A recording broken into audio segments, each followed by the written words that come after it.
Hey, what's up, C-Maniac Nation? C-Man here. Just popping in to give you a little idea of what you're walking into. One, I've had a day. I was a little under the weather. I haven't been sleeping really great. Just some stuff going on in the world. In my world. Or worlds that are within my world's purview. It's been a weird week. Shocker. But after, resting a little bit today, I was doing some editing. Dog knocked the table I was sitting at, and my hard drive fell off. And then when I tried to reconnect it, my computer couldn't find it. I almost had a nervous breakdown because I have a lot of recorded material on here that I haven't edited yet. Fortunately, I was able to figure it out, get everything back, finish editing, and I tell you that because you would not be watching what you were about to be watching had I not recovered everything on the hard drive. Because this is a little bit of a throwback episode, which is why I'm popping in here. Because, fairly clean-shaven, freshly cut C-Man is the guy that you're now talking to, and you're getting ready to see fully bearded and long-haired C-Man as I watched the remaining episodes of this show at the beginning of October. I think I did one or maybe just 2 days of I binged all of them. And just hadn't had a chance to edit. So I wanted to pop in here and be like, don't get freaked out when you see the long hair back. I'm pretty sure it's in a ponytail or a bun for this one. Either way, I just wanted to pop in here, but I'm very glad that I was able to save everything because this is like my favorite show of the year because of how well it was adapted, and it's one of my favorite pieces of comic material of all time. And this episode in particular is a really fun one, so I'm glad I got everything back. I'm glad I can toss it to the past C-Man to show you his latest reactions to the newest episode of The Sandman that he watched all the way back in early October. So take it away, past Sandman watching C-Man. Hey, what's going on, everybody? My name is Corey, better known as the C-Man, and I want to welcome you to another edition of the C-Man's Cinema Sit Down. No, you'd think, I see I'm wearing a Star, you'd think we're not talking Star Wars, it's just what was on top of my laundry pile. I don't have a t-shirt for this show, but it is like my favorite thing in the world right now, and episode 5, blew my mind in ways that I was not really ready for. It was fascinating to see how John Dee and the 24/7 episode differed from the 24-hour issue, but also was so identically the same. It's what Neil Gaiman is doing over here, man, is just unbelievable stuff, and I cannot wait to dive into our next episode. What am I talking about? Why don't you pull up a chair, take a seat, we are getting ready to take a watch, then dive in, spoiler-filled, into The Sandman, Episode 6, The Sound of Her Wings. And like I said, this is an episode that I've been looking forward to. Death, which is Dream's older sister, it's a huge fan favorite from the comics, and certainly one that I'm drawn to, specifically after, listening to the Audible, because Kat Dennings voices her there, and I love Kat Dennings. But Death is a really cool character, and where she comes into play here, I think, is very pivotal, maybe even more so to the Morpheus that we are currently hanging out with on the show. Like I said, it's been interesting to see how Sturridge is observing things as Dream. It's been, as he interacts with different people, and where he comes into play with them. It's been interesting to see what I would say is slight more growth in that department than what you get at this point in the books. And considering what this issue does for the books, I think it could enhance the idea of how Dream sees people, even more so, from an evolution standpoint. And if I am reading the synopsis right, I think this is going to join 2 stories together that can do a lot for how Dream perceives mankind. So obviously The Sound of Her Wings is the issue title from the run, but if you read the synopsis, feeling a bit rudderless, right? Morpheus doesn't have... he'll say... You'll learn this in this episode, but Morpheus kind of had fun the last 5, and he's kind of missing what that did for him So feeling a bit rudderless definitely is referring to that. But Morpheus shadows his hard-working big sister, who offers him advice and encourages him to reconnect with an old acquaintance. Now, this is an hour-long episode, and I like to refer to Audible because when you read the issues, they come in roughly around this amount of time, and you can kind of get an idea of how in-depth you might dive into an issue based on how long the episode is, or how you might combine issues, which we've seen happening already here in the adaptation. So when you look at this one, 24 hours comes in right about a half hour. It's literally at 29:58 on Audible, which means that's about half the episode. And if she's encouraging Dream to visit an old acquaintance, that could very well be referring to what is issue 13, I believe, in the comics, but on Audible is episode 10. Right after Sound of Her Wings is an issue called Tales in the Sand. I don't think, based on what I've seen here, we're going to touch that. That should be a full-length episode all on its own. Dives into the Dream Nada story, which we've seen reference to back when Dream was in hell. And that is a story I really hope we go to if we get a season 2, and is one that would make sense not to play here, specifically when you consider what could be coming with a season 2. So knowing that, the next book that shows up in the Audible list is Men of Good Fortune, which is a really fun episode, or a really fun issue, where Dream interacts with a human over a length of time, so to speak. And the issue opens with Dream and death. That's how this whole kind of interaction with this human named, I believe it's Hob Gadlin. You comic fans will certainly know where we're going if that is brought in on this episode. But considering that death is right at the top of that story, I could really see that being a lead-in. And like I said, that story, Men of Good Fortune, really brings an interesting tie into like how they've been playing with Dream and how he's seeing things. So I'm really, really pumped to get into this one. I don't want to waste any more time. I'm very excited, what I will say, for Kirby Howell Baptiste. She's taking on Death, and like I said, Death is a big fan favorite. And, I had an interaction with one of you guys in regards to, the race bending. Death is white in the comics. Kirby Howell Baptiste is black. And it was one of those very civil conversation, which I appreciated. But, sometimes people really are just lovers of the material and like to see the material adapted correctly. And my counter to that was, well, for me at least, there's nothing about Death as a character that should make her any one particular race. And the response was, she was so iconic when those books came out. She had her own t-shirts, and she's not in tons of the stories, right? And it's one of those where I can understand. But, like I said, this, and watching all of the changes that we've seen come from Gaiman,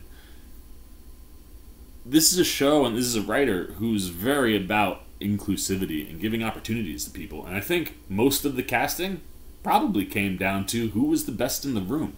And if Kirby Howell Baptiste can embody the essence of Death the way I think that she will, considering everything else that we've seen to this point, I think this is, one of those situations where the best person in the room gets the job, and I'm excited to see what she does. Death is an iconic character, and Kirby Howell Baptiste could very well knock it out of the park and become an iconic character all in her own. And obviously she'll have more to do, if there is a season 2, as we head that way. So let's not waste any more time, man. Like I said, I've been chatting too long. Let's get the episode up. I'm very excited to dive in to The Sandman, Season 1, Episode 6, The Sound of Her Wings, which I will say this, one last thing.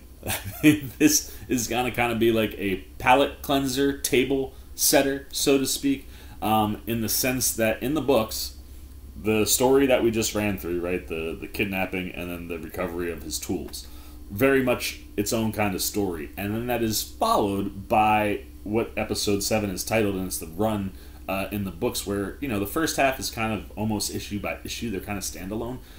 The Doll's House run is a very self-contained story. So I think we're going to see Sound of Her Wings kind of clear everything that we've been watching, kind of reset everything, so to speak, and get us set for what I think will probably feel more like a continuous story than a lot of one-offs. So I think this is kind of like the palate cleanser before we get our main course. So no more time wasting. Let's dive in to episode 6, The Sound of Her Wings. And we're playing right out the gate. Good job, Netflix. I love this show so much. And I think it's just been so well adapted. And this, if it is a two-story bit, is one of the stories where after coming off of something like 24/7 where we saw lots of changes, but everything was still accurate. I think here we can see a lot more true to comic book form. So, and right out the gate, kind of starting off that way. Dream feeding the pigeons, love it. Although I think in the books he's at a fountain, but that fountain is near a park. Gotta need the park for a specific character, I believe. But this works perfectly too. Just have him sit in a park with that baguette. Oh, there it is! Sorry, man. Love that. Nice catch, though. Thank you. Love that. Right out the comic, man. Just doesn't see it come, catches it. Franklin. Come on, Franklin. That is Franklin. Alright, nice. What are you doing? I'm feeding the pigeons. You do that too much, you know what you get? Fat pigeons. Fat pigeons. Oh god, I love this so much. This from Mary Poppins. Did you ever see it? No? Oh man. Dude, even the sound the kid makes sounds like the writing in the book. It's, unbelievable. Okay, so what's the matter? What do you mean? It sounds something's wrong. I mean, look at you. Sitting here moping, pigeon feeding. I already love Hal Baptiste. I'm a sucker for a British accent though. I don't know what's wrong, but you're right. Something is the matter. When they captured me, I just had one thought. Vengeance. Vengeance. It wasn't as satisfying as I'd expected. Meanwhile, my kingdom had fallen apart. My tools, long since stolen and scattered. And so I embarked upon a journey to find them, which I did. Quest, so to speak. I love Dude Sturridge. He's so good. Until then, I'd had a true quest. Purpose beyond my function, and then suddenly it was over, and It's a new one. I felt disappointed, let down, empty. Does that make sense? I was so sure that once I got everything back, I'd feel good. But in some ways, I feel worse than when I started. I feel like nothing. So good. There, you asked. When it comes to playing how like Dream sees and perceives things, You could have called me, you know. this I episode didn't want is to worry you. right on. Don't believe it. Let me tell you something, Dream. Please, please. I'm going to say this once, so you better pay attention. You Please are sit down. utterly the stupidest, most self-centered, pathetic excuse for an anthropomorphic personification on this or any other plane. Please hit him with the Feel baguette. sorry for yourself because your little game is over and you haven't got the balls to go out and find a new one. Get it? You're as bad as Desire. Ooh, deep cut. Alright, she didn't hit him with it, but the throat. That I would be Close. worried about you. Well, I didn't think. Exactly. Didn't You didn't think. think. Come on, Dream, gotta be better. Boom! Like brother, like sister. Wow. You're as good as your friend, dude.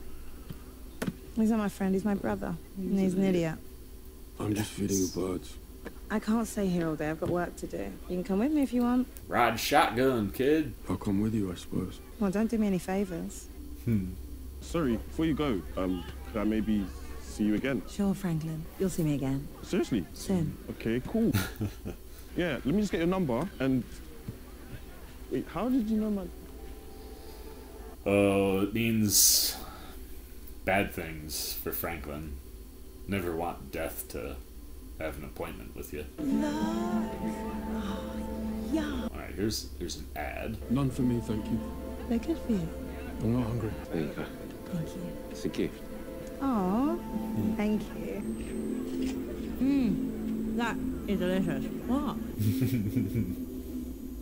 Have you seen any of the others since you've been back? Have you? We did have one family dinner when you were away. The twins were in high spirits. Desire was, but anyway. With me gone, I have no doubt. I don't know. I think Desire missed having their usual sparring partner across the dinner table. Any word of the prodigal? Prodigal. It's not gonna be a season 1 thing. Hinting at him is important. How are you, sis? How have you been keeping? I'm well, Dream. Thanks for asking. I like this little stroll to her first. How are you, my sister?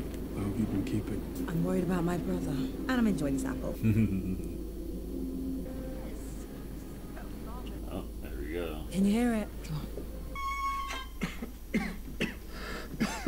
Don't stop, please. Sorry for the noise. It's not noise, it's Schubert. He never finished it.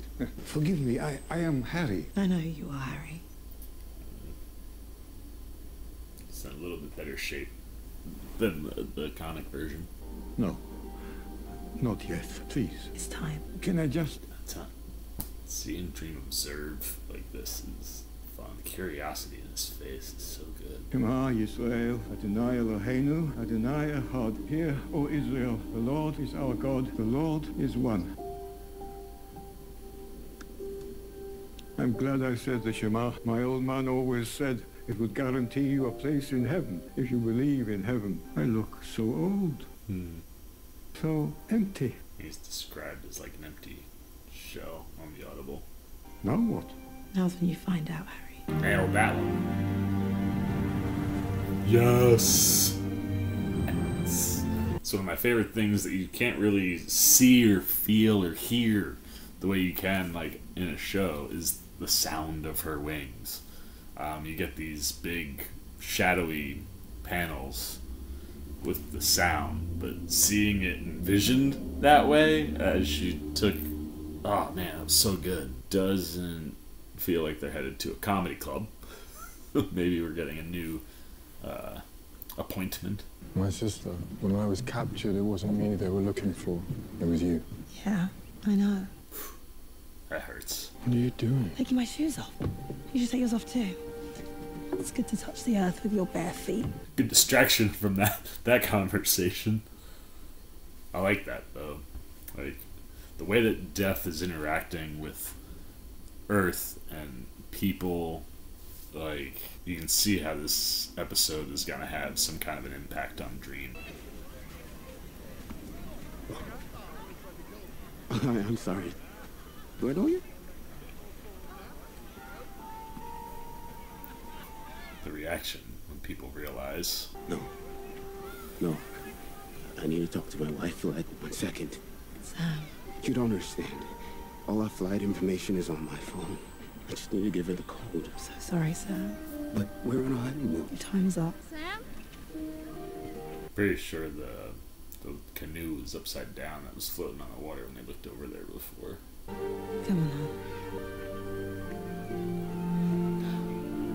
It's one of the things I love in the book is seeing the range of life, right? You have an old man. In the books, it's a comic who the mic isn't grounded and she's sweaty, so it electrocutes her. But someone in the middle prime of their life, which makes me think that the next one is gonna be tough. I have a job to do, and I do it. When the first living thing existed, I was there. When the last living thing dies, I'll put the chairs on the table, turn out the lights, and lock the universe behind me when I leave. And I'm not there for all of them. There are exceptions. Mad Hetty, and then there's your ongoing project. Yep. And it's gotta be Hob. Hobgadling. Yes. I don't know. I was forced to miss our last appointment. Oh, fascinating. I didn't think about that. I actually used to think I had the hardest job in all our family. Oh, did you? They fear the sunless lands, yet they enter your realm every night without fear. And yet I am far more terrible than you. I like using these combos to walk in between her appointments. I thought about giving up, walking out. This was a long time ago, long before this world really started to get to me. I got kind of hard and brittle inside. But eventually, I learned that all they really need is a kind word and a friendly face. Like they had in the beginning. Hello. Oh no. Oh, they are gonna do it. Better get you a bottle then.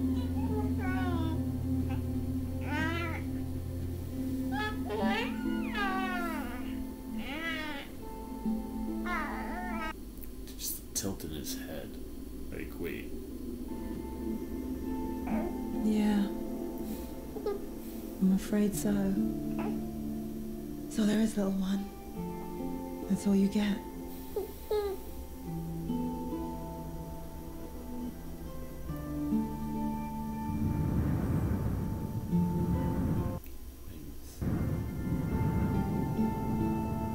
All right, sweetie.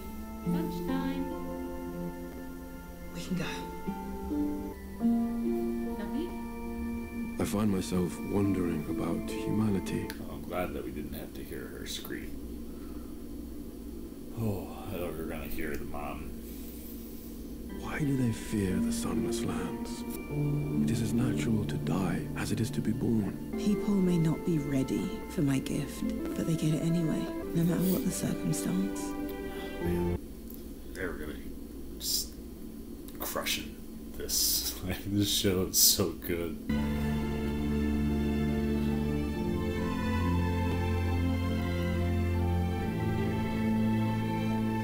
Again, constantly going back to Dream, taking all this stuff in. Like, the way that they've built him in the show, you can see how this episode's having probably even a stronger impact than this issue does in the books for him. Most of us will be glad for the company of a friend. It's funny looking back now. I used to think I had to do this all by myself. But you do. No, at the end, I'm there with them. I'm holding their hand and they're holding mine. I'm not alone when I'm doing my job. Neither are you. Think about it. The only reason we even exist, you and I, and Desire and Despair, the whole family, we're here to serve them. Mm-hmm. It isn't about quests or finding purpose outside our function. Our purpose is our function. We're here for them. Since I figured that out, I realized I need them as much as they need me. I've seen so many cool things and people and worlds. I've learned so much. Lots of people don't have a job they love doing, do they? I think I'm really very lucky. I've got to head back soon. You've taught me something I had forgotten. I thank you, my sister. No, that's what family's about, little brother. To me, man! Oh, poor Franklin. One last appointment, then have to go. I too am late for an appointment. Tell him I said hello. So, that's why I was saying Hobgoblin comics, Dream gets out before the 100 years passes. That car came like this close to hitting me. This close, huh? Yeah. Come with me, Frank. Franklin, I need to show you something. poor kid. See you, Dream. Don't be a stranger, okay? Just missed him. But in the comics, as he heads toward Hob, by the time he gets out, he said he missed his appointment. He doesn't miss the appointment in the comics because he's out in time. So, playing with it this way, because we're in the future, in like where the setting is rather than in the 80s, it's kind of interesting to think that he missed the meeting. And all of this will make sense as we watch. And I'm not saying that the piece of this episode with death doesn't impact Dream in the books. It does. But I think we've seen a warmth building in Dream a little bit more than we've seen, where I think he's, yes, as I said, Come on, death then. at the beginning of this issue as well. Going all the way back to 1389. But I do not see what purpose this will serve. At least I get out and meet them. But this is, like I said, it's a good way to tie these two issues together and adds to what the base story is of this episode quite well. And here, even more so, you can see how kind of cold and distant he is from humanity. God, man, I just love the way Sturge looks at things, you know what I mean? The King in Parliament met each other's throats. Got war, plague, and two bloody popes fighting. The end of the world is soon, you mark me. Now, and the conversations in the bar, too. Kirby Howell Baptiste, by the way, excellent job. Here's Parliament. That's what people want, Geoffrey, not filthy tales in rhyme about pilgrims. But Edmund, I enjoy rhyming. And I enjoy tavern tales told of an evening. Look, I've seen death. I lost half my village to the Black Death. I fought under Buckingham in Burgundy. It's not like I don't know what death is. Oh. Nobody has to die. Dream's like, you ain't pissed? You all just go along with it. But not me. I've made up my mind. I'm not going to die. I might get lucky. There's always a first time. There's so much to do. There's so many things to see. Women to swipe. Why would any sensible creature crave an eternity of this? You could find out. I could grant him his wish. Do that, and he will be begging for death within a century, I assure you. Oh, I love that. It proved very interesting. So, like Mad Hetty, exceptions to the rule of death. I shall. Hop Gadlin Very well, little brother. is gonna get to avoid death for a little while. For a little endless experiment. I love this issue. Did I hear you say you have no intention of ever dying? Yeah, that's right. Then you must tell me what it's like. Let us meet here again, Robert Gatling, in this Tavern of the White Horse, in 100 years. 100 years' time, on this day. I will see you in the year of our Lord 1489 then. Oh, this is so fun. And such a cool way to kind of look at, in a wide view, what life is like for different individuals, right? You don't die, you get to have multiple lifetimes, you get to experience life from different perspectives. Which is why Dream thinks he'll be begging for death in 100 years. Obviously, he doesn't. But the conversations he has with him are phenomenal. Such an interesting study. Who are you? A wizard? A saint? Oh, look at him cleaned up. Have I made a bargain with the devil? No. Then why aren't I dead long since? Is this kind of game? No game. Sort of. Who are you? Why are you here? I'm here because I'm interested In me? in your experience. And what do I have to do? Nothing. You live your life as you choose. Then on this day, every 100 years, we will meet. Because you want to know what it's like. All right. I'll tell you what it's like. Slight lean in. Love that. It's fucking brilliant. Not what he was Changing. expecting. In what way? Chimneys. Not having your eyes watering all the time from the smoke. And now we have these little cloth pieces for your nose. In the old days, we just used our sleeves. Playing cards. Nailing I'm going it. to get rid of fleas. Same as before. Soldiering, mainly. A little banditry here and there if I couldn't find a war. But now, I've started in a new trade. It's called printing. Don't need to be a guild member. Not yet. Never be a real demand for it. And it's hard work, but it beats the hell out of rotting to maggots in the ground, eh? So you still want to live? Oh, yeah. 100 years then? Like, you think about it, his lone connection to humanity is hobgaddling. You know, like, as far as, like, having some kind of a relationship, you know, the way that Death speaks about. And someone like Dream can interact even more so than Death can. My friend! Sit down. Got in a couple of bottles of good wine for us. Already made a start on them. Hello, Hob. If you guys know who those two people were Dream was looking at, look at him looking all cool and stuff. I was hoping he was going to get the twirly mustache and kind of like the goatee that Hob has. Should be on Dream, but looks good on Hob. Then I went north for a year or so, came back as my son. Done that twice now. So, more wine. When Fat Henry done for the monasteries, I bought my estates. And a healthy gift of gold to the crown saw to knighthood. Go figure. That's not all. Here. Yes. My fair Eleanor and little Robin. My first son born in over 200 years on this earth that I know of.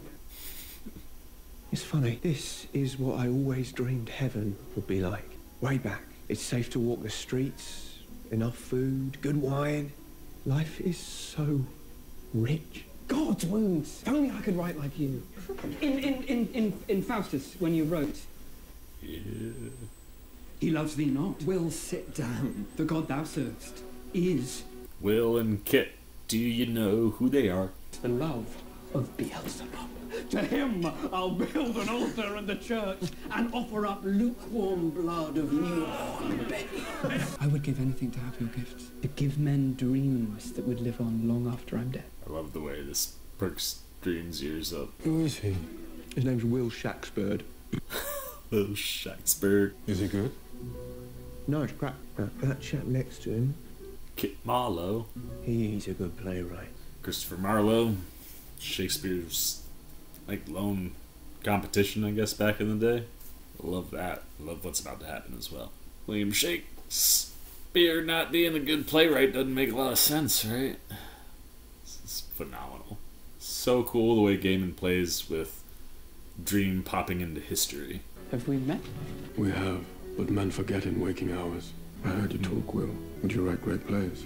Create new dreams to spur the minds of men? Is that your will? It is. And let us talk. Dream starting to meddle a little bit. Shakespeare we probably won't see him again this season, but it'd be cool if they do what they do with Shakespeare in the books on like another one of those like kind of one-offs. Kind of see that, like what I think they're doing with Dream of a Thousand Cats and Calliope. I could see that happening with a different interaction with Shakespeare. But the concept of Dream being the reason that he gets so good is so awesome. Oh, here we go. We get to the highs of the highs, and now lows of the lows. Look at him. Knew you'd be here. Nailing. Do you know Just nailing how this. hungry a man can get if he doesn't die but he doesn't eat?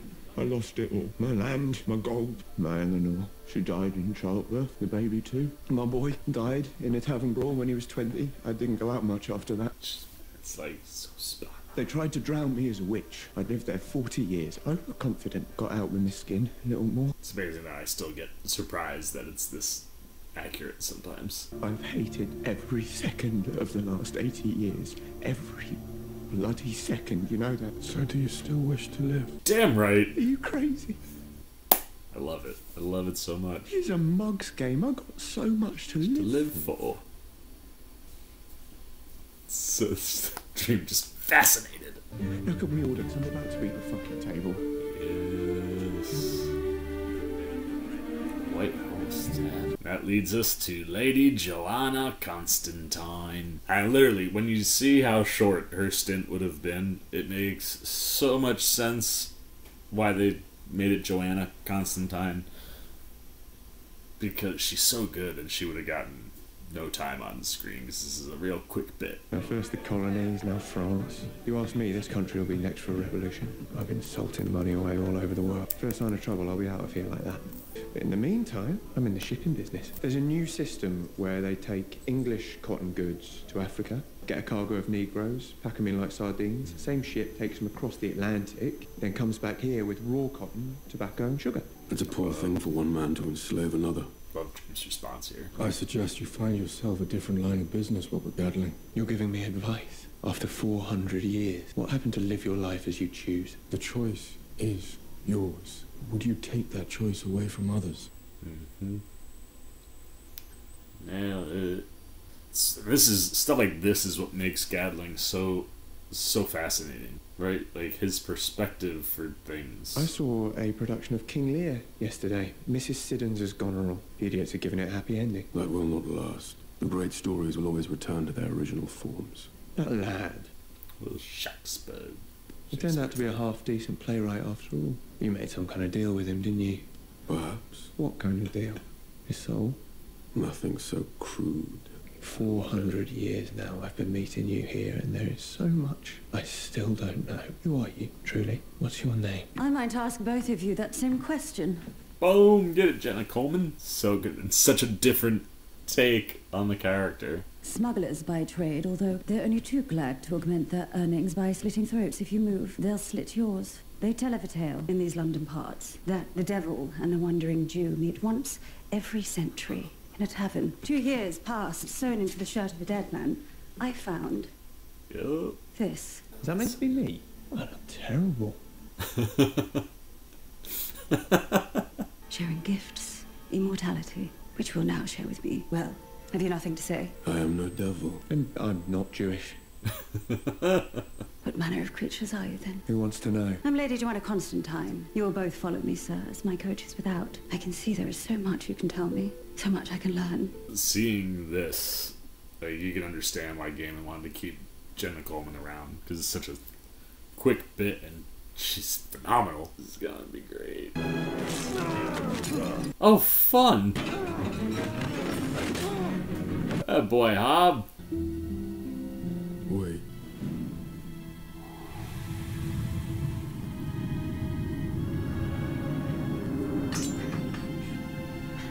Yup. Nailed it.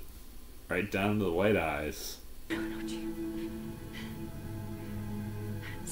What did you do to her? She has old ghosts that I have shown to her.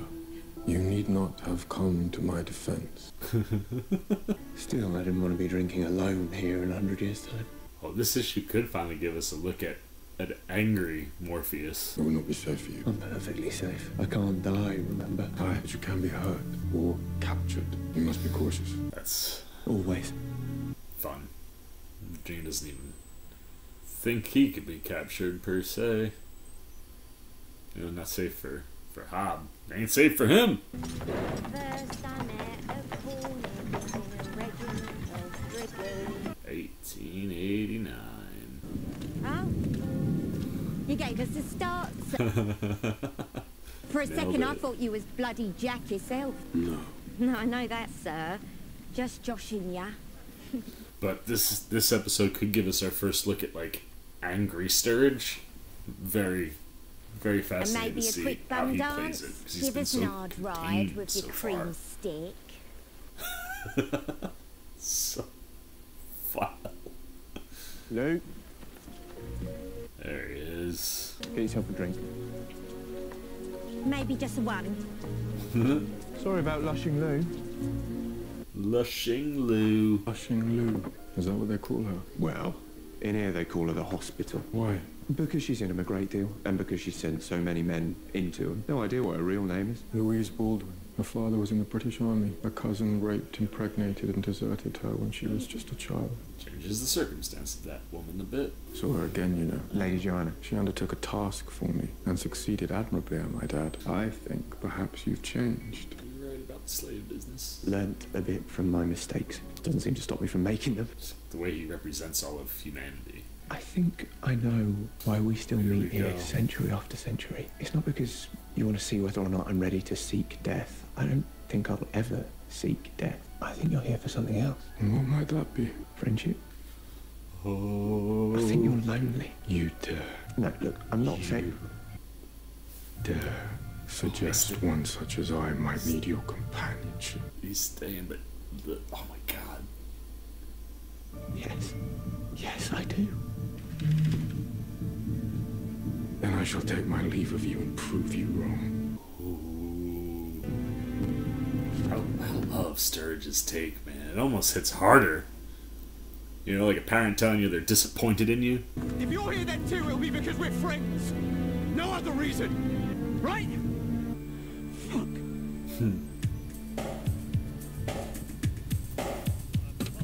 So, in the comics, they were written in the 80s. So, you know, you have that bit with Death that we see, and then Dream ends up going to meet up with Hob in the 80s. So, like I said, that interaction with Death has impact on Dream, you know. He does show up in the 80s. But now, from Hob's perspective, because he doesn't show up, it makes it true that they're not friends, which doesn't happen in the comics. So this is, I'll be interested to see how this plays out. And if because he missed it, if that'll give Dream an even more, like, if that'll enhance or differ his response to Hob. I love this. This is when you want to be like, I want to talk to you, Neil Gaiman.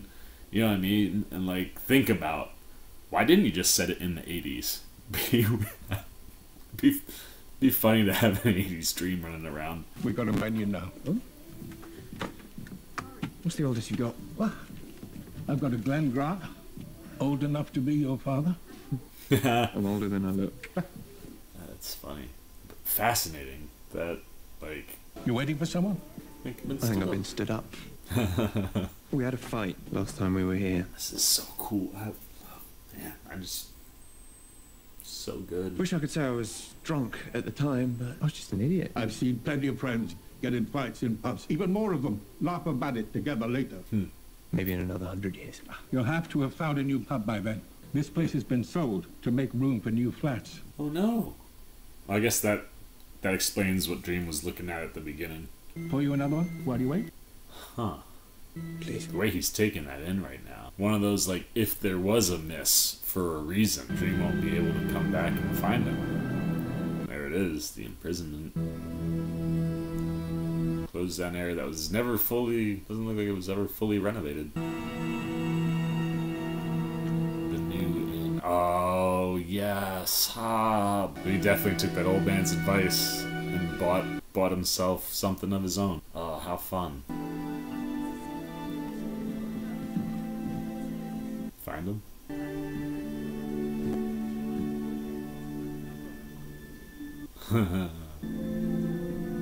You're late.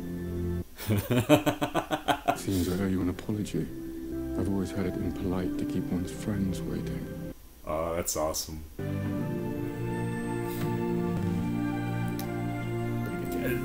Like, even playing with it that way, and just like the way that Dream's responding. Oh, desire. Pretend, sweet sibling. It is oh, the heart's beating. Desire. I stand in my gallery and I hold this. That's so cool. Oh, wow. My brother has found a way out of his cage. My plan has failed. But don't worry. I have a new one. Oh, I'm so excited for Mason Alexander Park, man.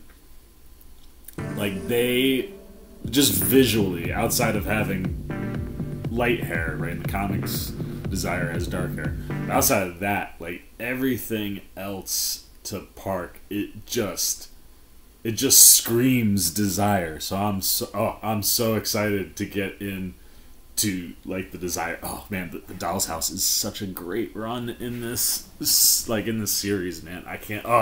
And like when we get into more Desire stuff, like, but once again, Neil Gaiman and co. absolutely crushing it, man. I mean, like I said, I'm not shocked that they went with the merging of the two issues that they did.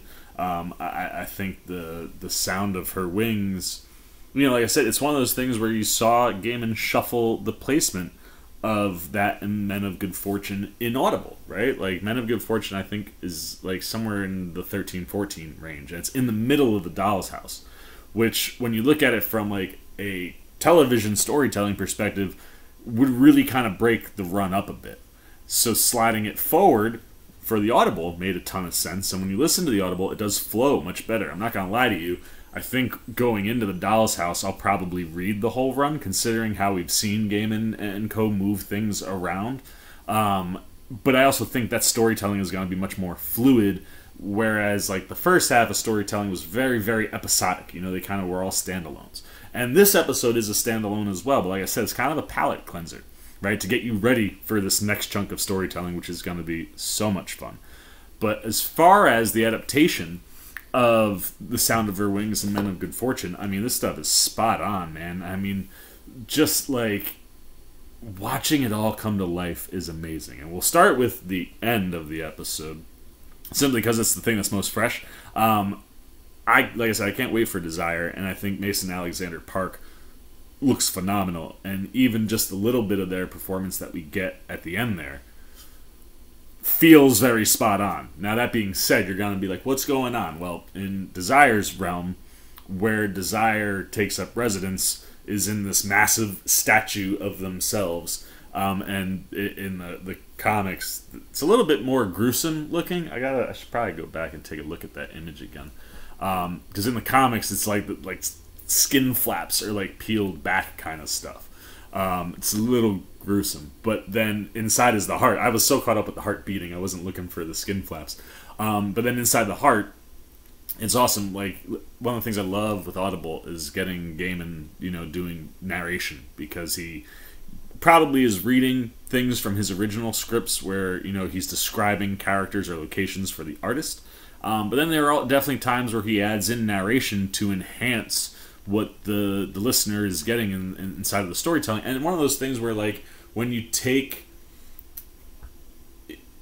something from a comic and turn it to live action, or even to something like an Audible, there are things in those mediums that work differently, right? Like, we've talked about how Gaiman and Co. have kind of switched stuff up to, like the sliding up of the Corinthian. The Corinthian really only is mentioned early and then exists in the Dollhouse. And even the Dollhouse, he's really only confined to a couple episodes or issues. It's all blended together. But, like, the way that they're able to slide things around and make it work better for television, it is a lot of fun to watch. So when you look at, like, the visual here, I mean, it's very spot on. I love that the heart is beating. Yeah, it's less gruesome. They opt to go with more beauty. And instead of, like, the skin flaps being pulled back, the whole thing is kind of like this gold place, which is kind of cool. But I love that the heart beats. And one of the things that you get in Audible is Gaiman talks about how inside of Desire's gallery, the only thing that's flat is the floor. Everything else is fluid and not, angular or straight. And I love that the design of the inside of the gallery very much mimics that. And then you're going to be like, what is the gallery? So for the Endless, everyone has their home base, right? Dream has the dreaming. You can see Desire's here. And when they're in their, quote-unquote homes, they can communicate with each other through their galleries. And the galleries each have something that's representative of the character. So when you look at Desire and they're standing there in the gallery, you see, like, all these different things. So the one on the far left is a giant book. That is Destiny. You'll also notice that all of the names of the Endless start with D. So you have Destiny on the far left with their book. The Ankh should be no shock. You saw Death wearing that the entire first half of the episode. That is Death's. The helm, obviously, is Morpheus's. So that would be Dream's. Then you have an empty space. That is for the Prodigal. That's not a D, but I don't want to tell you what the D stands for because we're not there yet. And God, I think as good as this is, I have a feeling as long as if they get a season 2, I think Neil Gaiman's going to get a chance to adapt his whole run the way he's getting the chance to adapt that run in Audible. But nevertheless, we won't talk about the Prodigal. It's empty in the gallery for a reason, and we'll leave it mysterious because it should be mysterious for you guys. Then next to that is what looks like a mirror here. I can't remember if it plays as a mirror or I think it's like a screen. There's a lot of screens around Desire in the books. So it's like a screen that kind of brings their face back at them. So using a mirror makes a ton of sense. But obviously Desire be very into themselves. Then we see Desire pick up a ring with kind of a hook. That is, of course, for his twin sister, Despair. And I will be fascinated to see if they use the ring the way it should be used. Despair, there's some gruesome stuff to be had with Despair. And the being twins, Despair and Desire, is a really interesting combo. And what Desire is up to is always intriguing. And then last but not least, and this is really cool, like looking at the pause still I have on my screen, at the very end is kind of like this floating thing of all sorts of vibrant color, and that's Delirium.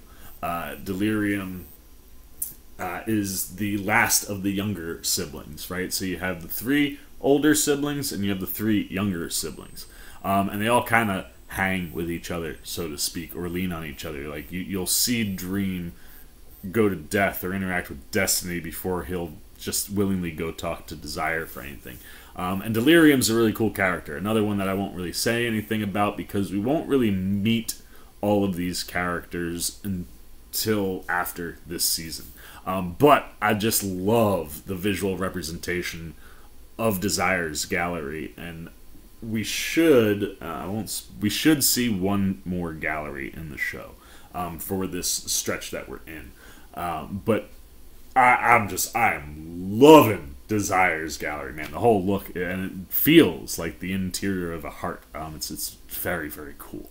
Now that we've talked about Desire, who barely had anything to do with this episode, except for the end. Oh, they're up to some mischievous stuff. But when you look at the episode, let's start with the beginning, the sound of her wings.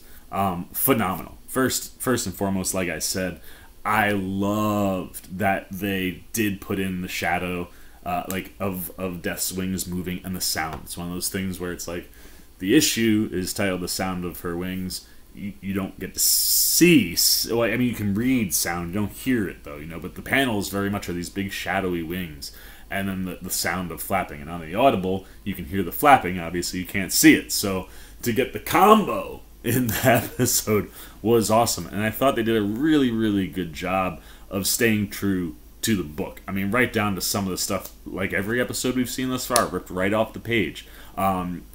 Dream being at the park instead of a fountain near a park works quite fine. You're still close enough to the road for everything to play out the way it needs to play out with Franklin.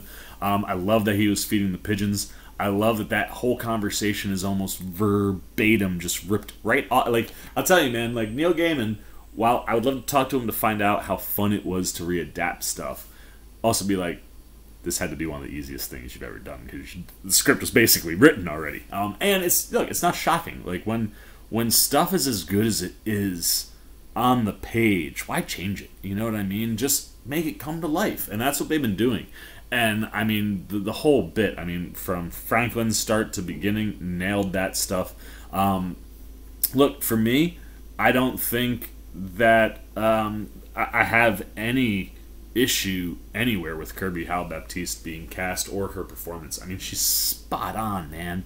And like the chemistry and the back and forth between her and Sturge, I thought felt really, really natural, and it allowed them to play in the world exactly how they need to. And again, it's one of those, like, I love some of the extensions, the repositioning of where certain things pop up, but having all the walks in between her first 3 appointments is great. Where you can bring in some of those conversations that they're having about the world and how Death views the world, right? Like, I love that concept of, like, I'm there at the beginning and I'm there at the end, right? Like, and while everyone doesn't really care about me at the beginning, man, when I show up, like, she wanted to quit and opts not to, because she realizes that their purpose is being there for them. It's not the other way around, right? Humanity isn't here for the endless. It goes the other way. And that shift in perspective is something that I think Gaiman has been building to even stronger than he did in the comics, so that when you get to that point in the episode and you watch Dream go through, riding shotgun basically for, a day in the life of Death. And the thing I loved in the comic that they nail again here is that span where Death can pop up anywhere, man. Right at the end of a life, where Death should be popping up, and how that's sad, but you can see a little bit more of an acceptance, right? And Death giving him the ability to say the prayer that he needed to say, because his dad had always told him, that'll get you to where you're going. And I love when Death is like, now you get to see, like, what does happen on the other side. But it's one of those where, like, you can kind of see the interaction she has there isn't as hard as it is the second time around when you're seeing someone in the prime of their life. And while in the comic it's a female comedian who gets electrocuted, like we said, utilizing, I think his name was Sam, utilizing Sam, right, on this honeymoon in this lake, kind of hanging out, and then, something goes wrong while you're canoeing, you drown, you don't get to come back from that. And the surprise on each person's face, right? Like, the old man, he knows it's coming, but is still surprised that the moment happens when it does. Sam, more so, right? Something that I can kind of relate to with, some of my sister's age, like you're in your 30s, and all of a sudden it's just gone. I can only imagine, like what that's like for someone, but it would feel like Sam's response is pretty accurate, like it is a shock, there's a surprise, but there's the almost like once you've passed, that worry of death is gone, but it becomes the, wait, I gotta get like my wife she needs the everything we need is on my phone. Like, she needs that code. And it's like, that's not how it works, you know? But, like, where you are and what the first thing your brain goes to in those moments. And then to get to a baby. And, man, I tell you, I was this close. If we would have heard that mother scream, I would have been done. Because that hits very close to home. I was glad that the scream was left out, just for my own personal sake. They could have left it in, though, you know what I mean? But, like, the way they play it perfectly, and the way Death approaches that one, right? Like, her approach to the baby is no different. And in the comics, I like the way that she talks back here, because the baby does speak to her in the comics. Like, are you serious? That's it? Like, I've been here for not even a cup of tea yet. But, like, that interaction, as soon as she's done, like, let's be out, because I don't want to stick around for this one. And you can understand that. And it's so important to have that story at the top, man. Like, no matter where you are in life, death comes for everybody. And it doesn't matter how old, you know. That's, like, it's that you got to live every moment like it's your last, because literally, at any time. And then to see that montage, the montage works very, very well, similar to the way it does in the book. But how all of that impacts Dream is enhanced so much by adding the Men of Good Fortune right into this episode. I mean, even with the movement that Gaiman gives it, taking it back outside of the dollhouse, which makes more sense from a storytelling perspective, but it still has the Nada story in between there. So it's not as strong of a punch as it is here, where it's like I said, I think you've been seeing a little bit of a softening to Dream in a quicker way than we get in the books. I think he's a little bit more cold and a little bit more distant from humanity, even at this point. Which is why the Dream conversation, you know, that issue certainly is important for Dream's character, and he can't be Hobbs' friend without that, you know, interaction.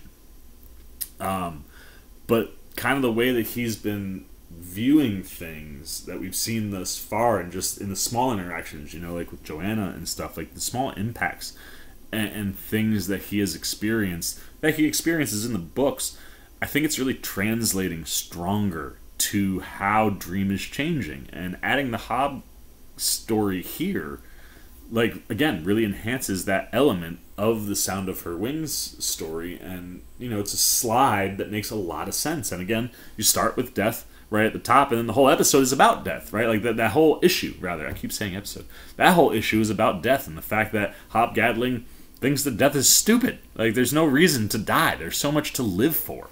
And, you know, a line that he says over and over as Dream meets him. But to kind of lean into the thing, especially, like, right, like, even if Dream had started to warm up to the concept of Gadling by 1980, he's been imprisoned, right? So now he kind of ends up distancing himself again, because he was a prisoner and was literally watching things right in front of him. So to have, you know, that be at the tail end of the death part of the episode, I think is a lot of fun, in the sense that Dream kind of did forget that you can have these interactions, right? We see him interact with Shakespeare. We've, you know, obviously he interacts with Gadling, and being imprisoned distanced him even further. And that conversation with death kind of brings him to, like, oh snap, Hobgat, I missed our appointment. And that was a really cool twist, because in the comics, like I said, he gets out before their next meeting. You know, he's imprisoned in between, which, you know, obviously also plays into him going back. But here, having him miss it, and then not only having him miss it, but Gadling's response to him missing is, let me build another inn, and maybe he'll come here at some point. And, like, when Dream sees that, and then his interaction, you know, like, I've heard it was rude to keep friends waiting. Like, I love that stuff. And the build to that idea of the character and how he's interacting with humanity really hits home, like I said, I think stronger than it does in the books here. And then as far as the adaptation of Men of Good Fortune, I mean, just spot on. I mean, spot on. Ferdinand Kingsley crushed it, dude. He was such a good Hob Gadling, and just the look on his face, right? Like the each story, I love how each story is not only a progression of the time that you're in, right? Like the first 100 years, Gatling is like, oh my gosh, man, like things are we have chimneys, you know, like that's such an interesting thing as you see the different time jumps, but then also the way that Gatling really represents all of humanity, the good and the bad, and how his character, if given enough time, goes to all of those places, and kind of how like while you flow with the changes, you know, one minute he's working for a printing press, then he's a slave trade owner, like. You're hitting the highs and the lows of humanity, and Gatling kind of represents all of it. And if you live long enough and you do enough things, at some point you're going to make bad decisions and bad choices, because what else is there to do? And how all of that just kind of is represented in Gatling, I thought Kingsley brought to life off the page in a phenomenal way. And I mean, when you see him at his lowest, and Dream's like, you know, he's like, the last 80 years have been the worst 80 years I've ever been on this frickin' planet. Like, I lost my wife, the baby, my son got killed in a fight. Like, I don't have anything left. I got too comfortable.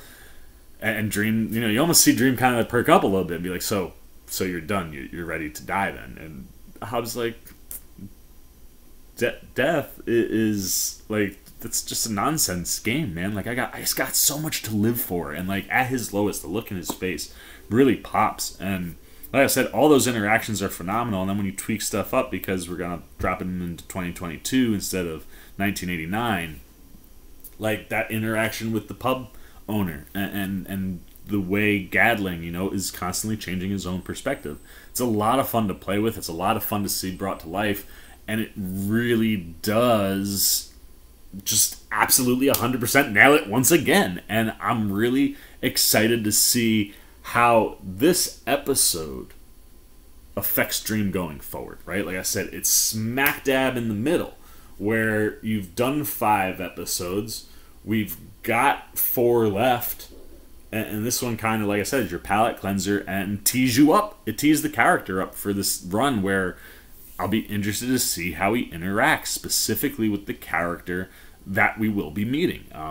There's a character that he interacts with that maybe that interaction has a little bit of a different tone to it because of things that we've seen here, but it really made The Sound of Her Wings / Men of Good Fortune's adaptation just like where it lands and how it plays into the storytelling from a television perspective. I just thought it was really, really well done and well placed, and it can really boost the second half of the season. So let's get the Sea Maniacs up. Y'all know where I'm going, though.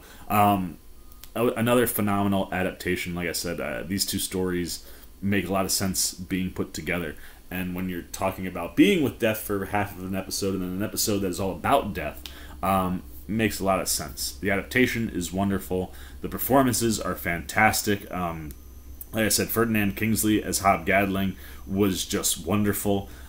Kirby Howell Baptiste, say what you want, man. I mean, there are obviously people that are going to disagree, but I thought she was spot on, you know, and it's very much a situation where, like, if I'm Neil Gaiman, she probably was the best audition. And I thought she really did capture death. I mean, I'm a sucker for that accent. But I thought she captured death quite well. And, you know, it almost creates an interesting, just stark visual contrast with death, you know, being black and, you know, Dream being white and them being brother and sister. Like, it creates just a cool visual with the two necks, because Sturge, while he's got a little bit more color in his face than he's had previously, because he's powered back up, you know, he's very, very, very fair. And it's one of those things, too, where, like, you do have, you know, people who... I have brothers and sisters that aren't white, you know what I mean? Like, from foster care and stuff. So for me, you know, coming from a place where I have family members of other, you know, races... You know, it's just a cool thing for me. But I thought Baptiste was just... I thought she was phenomenal. I mean, like, really captures death. And like I said, the way she carries herself at each appointment, like, really kind of just hits home. And then Sturge, I mean, the dude is just so damn good. And, like, coming out of everything he just came out of, where he lands in this episode, you really get a lot of that expression acting that we've been talking about really, really hitting. And one of those where this was an opportunity to see, you know, the angry Dream. You know, I've talked at length at times about how, you know, in Audible, McAvoy really dials that stuff up. But because Sturridge has the ability to have the visual, he can actually keep it pretty contained still. You know, like I said, almost more like a parent going, I'm disappointed in you, than like, you stupid, like, and coming at you. But the anger just seething through his face, so good. And then just like, it's such an interesting take, because even in the comics, when he gets angry at Hobb, like, it's all capital letters, it's exclamation points, it's definitely leaning in towards yelling. But Sturridge handles it a little bit differently, and I kind of like the contained take that he's had to this point, and the way that his facial expression can just convey everything you need to know. So, for me, shocker, 5 out of 5 for Sound of Her Wings. Just another pitch-perfect adaptation from the books. I am just loving every single bit of this show. It's like watching a magic trick come to life. You know what I mean? It's so damn wonderful. I'm gonna shut up. I ain't got nothing else to say. I want to know what you're thinking, man. Is this show as wonderful as I think it is for you guys, both readers and non-readers? What are you liking about this? We'll start with the non-readers, because you just have the story. Is this story working for you? Is it kind of taking you aback that they've all kind of been standalone episodes to a degree? Like, they have a tie-in, obviously, but there's been a very standalone kind of quality to the episodes to this point. That's about to change. I'm telling you, like, the Doll's House run in the comics is much more cohesive in the front part of the run. And a lot of that is because comic book storytelling is you get new people with every issue. You got to be able to jump in at any point in time, which is really kind of interesting considering that that's becoming harder and harder to do with something like the MCU, which stems right from the comics. But yeah, let me know how this kind of one-off-ish stuff has been working for you, and if you're in, are you excited that there could be a shift to a story that's a bit more cohesive? And if you are a comic book reader, I mean, are you just sitting here going like, this is phenomenal? I mean, you're literally watching the pages come to life. I guess really the only, I can't think of anything to pick apart in this, you know what I mean? Like, was this a cool merging for you with these two stories being put together? Where do you fall on Kirby Hal Baptiste? Where do you fall on Ferdinand Kingsley? I mean, there are two performances that really pop in this episode and have major impacts on Dreams. Do you like the way that they're playing with that? Anything you got, man, good, bad, indifferent on the Sandman. Episode 6, The Sound of Her Wings. Put it down below in the comment section. Look forward to talking to you down there. As always, if you enjoyed this video, please give me a thumbs up. And if you're new, you want to come hang out and see, man, we got 4 episodes left on the Sandman. You want to be here for all of those. We've obviously got She-Hulk going on. October is coming. You know, there could be things there. I really hadn't thought about it until my buddy mentioned it the other day. I was like, oh shit, October is coming. You want to be here to see what we have going on in the Halloween spooky times? I definitely got some cool costumey things coming. You want to be here for any of that stuff, man? Just want talking TV, movies, trailers. You want to show a little love and support to this guy, and you haven't yet, well, hey, come join C-Maniac Nation. It's super easy. All you got to do, jump over there, man. Hit that subscribe button. Hit that little bell if you want those alerts. And until next time, with the C-Man, Cinema Sit Down. I've been the C-Man. I'm signing off. Peace. Oh, hey, what's going on?